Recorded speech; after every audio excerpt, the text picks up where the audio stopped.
You're listening to Business English Pod, the business English podcast for professionals on the move.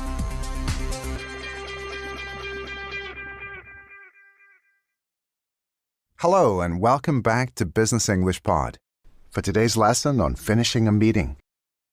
We'll learn how to summarize action points and wrap up the meeting. Before we get started, a quick reminder that a PDF transcript for this lesson, along with hundreds of others, is available on the BEP website. Premium members can also access extra resources for every lesson.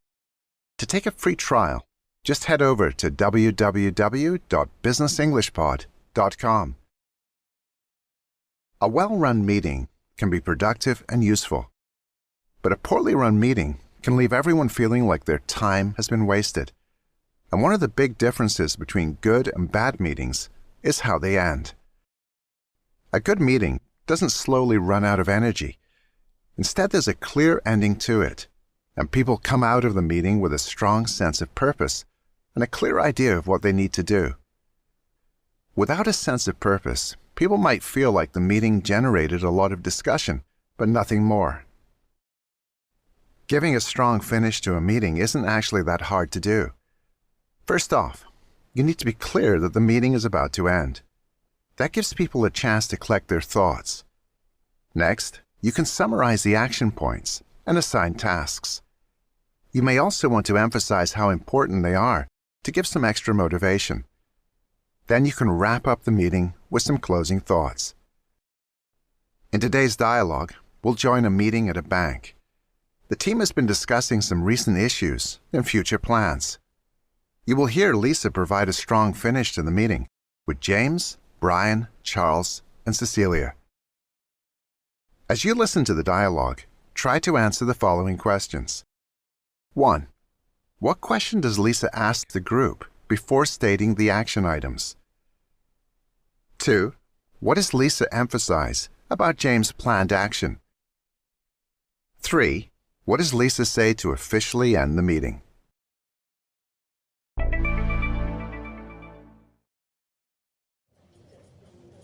All right. I think that just about covers everything we wanted to get to today.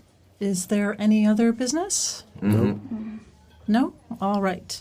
Let's just go through the action points to finish off. Quick question. When exactly is our next round of meetings going to be? Let's see how things go. I expect we'll be ready to look at the results by the middle of next month. Thanks. Sure.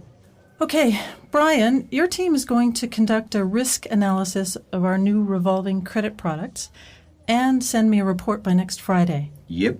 Great. Cecilia and Charles, you're meeting with Telos next week to discuss the possibilities for cooperation. Right. And you'll be writing a proposal based on that meeting. And giving it to you for your comments. Good. Finally, James, your team is going to look into the issue of non-performing short-term loans. Uh-huh. It's extremely important that we get to the bottom of this. I understand. Good. Well, I think that just about wraps it up. Any final questions? No. No. Great. That's all for today. Everyone get busy. We've got the best team.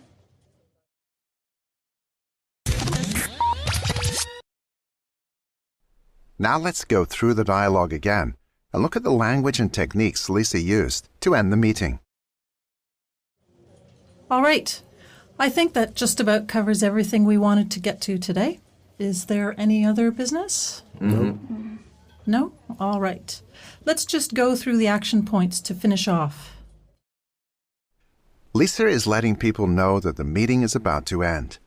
This gives people a chance to mention any other business or other issues before they actually finish. This will help prevent people from feeling the meeting was incomplete or they didn't get a chance to bring up things they wanted to talk about. You'll notice that Lisa signals the end when they've covered or talked about everything they wanted to. Sometimes a meeting runs out of time, and sometimes you can end a meeting when you finish the agenda. People always love it when a meeting finishes early. Let's try some more ways to signal the end of a meeting. How about we hold it there for now? Any questions before we wrap up? All good points, but we'll have to end it here. We're getting short on time, so let's look at some action points. Okay, I think that's about everything we wanted to get through today. So does anyone have any other business before Lisa summarizes the action points? Let's listen. Quick question. When exactly is our next round of meetings going to be? Let's see how things go. I expect we'll be ready to look at the results by the middle of next month. Thanks. Sure. Okay, Brian, your team is going to conduct a risk analysis of our new revolving credit products and send me a report by next Friday. As you can hear, James has one quick question, which Lisa deals with clearly and quickly. There's no long discussion, just a simple statement about when she expects to be ready for the next round or series of meetings. After dealing with the question, Lisa can go on to talk about action points. Action points are basically the things that people have to do after the meeting.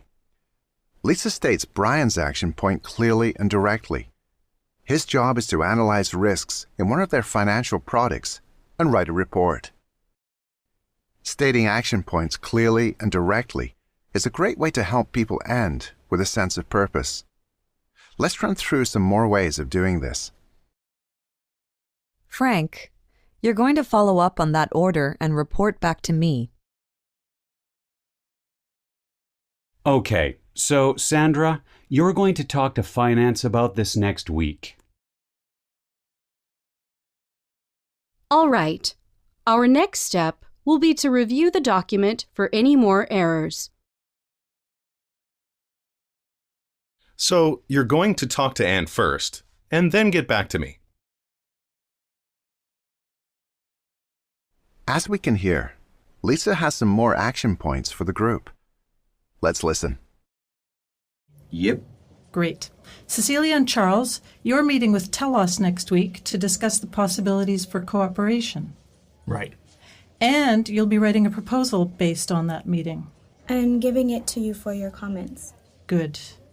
Finally, James, your team is going to look into the issue of non-performing short-term loans. Uh-huh. It's extremely important that we get to the bottom of this. The danger with meetings is that people use them to avoid doing work.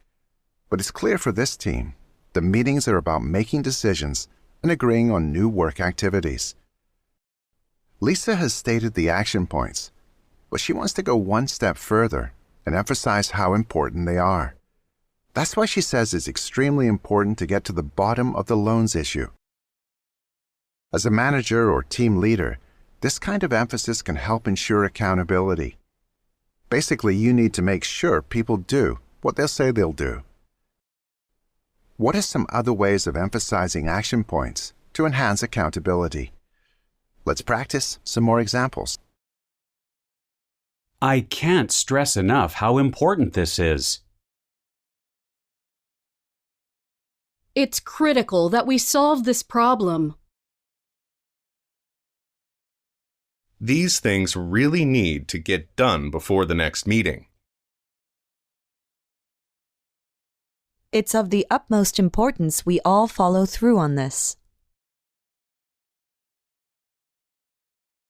All right, let's finish off by hearing how Lisa finally ends the meeting.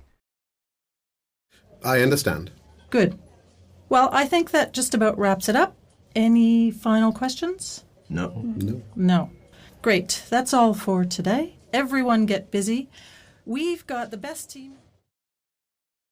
If something wraps up, it comes to an end. Lisa is wrapping this meeting up by asking one last time if there are any questions, then stating clearly that they're finished. Asking if there are any final questions is a good idea because you want everyone to be clear about what has been decided and what they will do. Hearing no questions, Lisa says simply, "That's all for today." If you're confident that everyone is clear about action points and there are no questions, then a simple statement like this is enough. Let's try some other ways to call a meeting to a close. That's it for today, folks. Thanks, everyone. I think that about covers it. That's a wrap. Thanks for coming, everyone. Okay, we'll end it here for today. Let's get busy. As we heard, Lisa is a very skilled facilitator, and these skills allow her to make a very strong finish to the meeting. She's been clear and direct, made space for comments and questions, and reminded everyone of what they need to do following the meeting.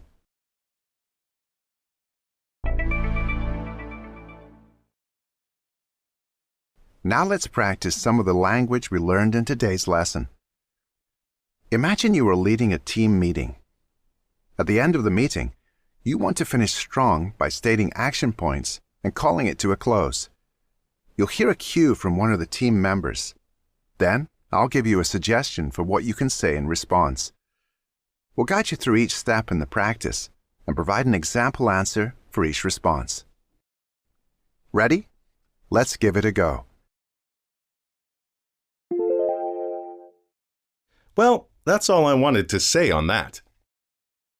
Start by signaling the end of the meeting by suggesting holding it there and looking at action points.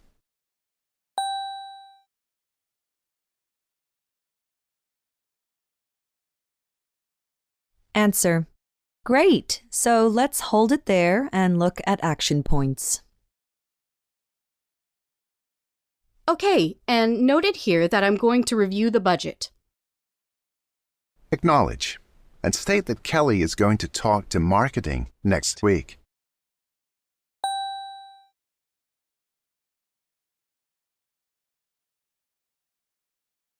Answer. Yes, and Kelly is going to talk to marketing next week. Super. And Kelly, can you just let me know once you've done that? Now emphasize that it's critical that everyone follows through on this.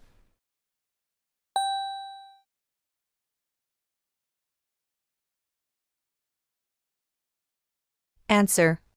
Right, and I just want to emphasize how critical it is that we follow through on this. Got it. I'm keen to get this whole issue behind us.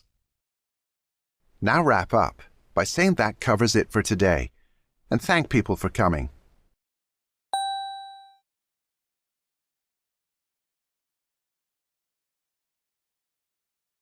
Answer. Okay, so that covers it for today. Thanks for coming, everyone.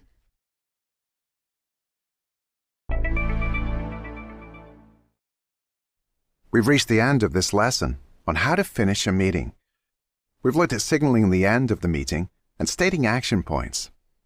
We've also covered how to emphasize the importance of actions and call the meeting to a close. For more practice, Premium members can access the online quizzes and PDF transcripts for this and other lessons on the BEP website. Not a member yet? Then head over to www.businessenglishpod.com and sign up for a free trial to preview some of the extra resources available to members. Thanks for listening, and see you again soon.